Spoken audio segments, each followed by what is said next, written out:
Hey, hey, hey, people. Welcome back to the scene of the crime. That being conversations with me. Yeah, Greg, that spells me, if you read it somewhere. Okay, well, to the continuation of where I left off last time. Where was that? Let's see. Oh, yeah. It was, okay, when I was in kindergarten, I had this girlfriend, my very first, and she was I don't know how it happened, and but her mom became my babysitter. She just lived across the street, except for to the right there was a canyon, right? Or not a canyon, that was down the street a little bit, but it was a field where my brother took his motorcycle, and I was jumped on the back, and we went through the field a lot and took trips through there. But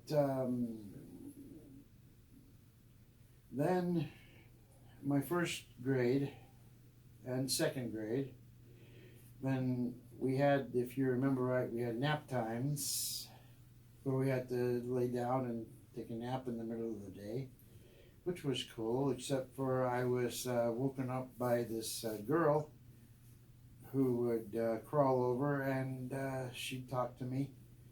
And instead of being a smart guy, kid, I would and telling the teacher that there was this girl who was waking me up and not allowing me to have my naps. I was nice. I was trying to be nice. That's, well.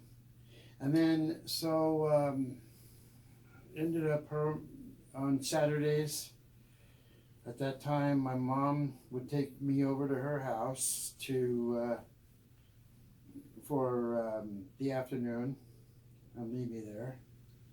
And then she would, so then, let's see, yeah, she would, we'd hang out, and her mom would make us peanut butter and jelly sandwiches for lunch. That was fun.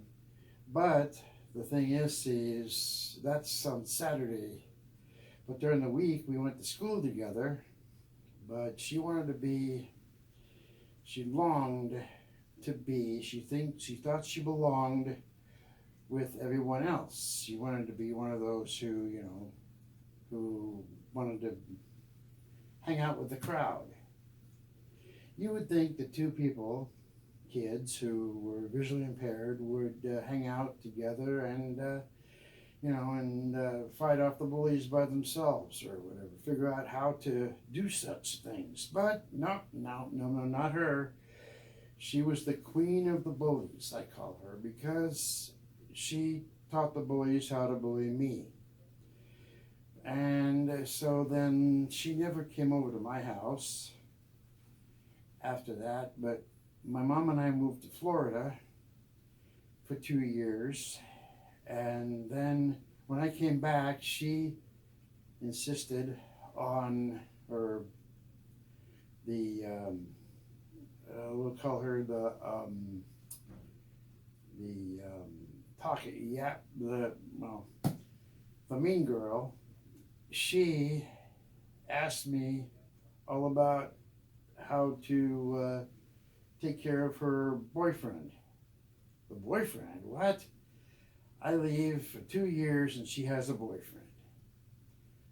Well, the thing is, I could have written her, I guess, but went to school today, came home, did homework, hung out. Next day, went to school, and blah blah blah, the same thing over and over again. How many times can you read that and be bored? So I was bored, or would have been bored. I knew that, so I just decided, well, okay. So after that, then we called each other as, and we called each other. What am I saying? She called me most of the time, and if Richland and Kennewick, not advocating for anything, were to be long distance, my mom or her mom, whichever way that worked, wouldn't have allowed us to call each other, but would have been a good thing. But I did use. Ended up, I got so sick of it because she would.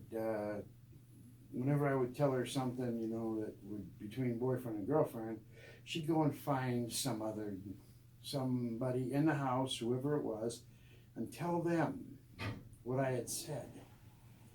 And the other thing got me sick and tired of it, so I just used a song called No More Towing the Line from 1982 by Rocky Burnett.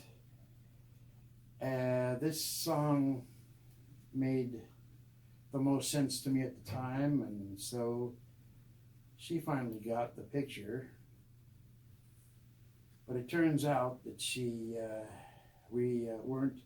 Her reason for all this was because I was going to school away. I went away, and and so she couldn't handle it. So she decided to have her own life without me. So I know you'll want to hear the rest of that story, but I don't have time right now. So I know you'll want to tune in for next time. So until then, hasta, bye.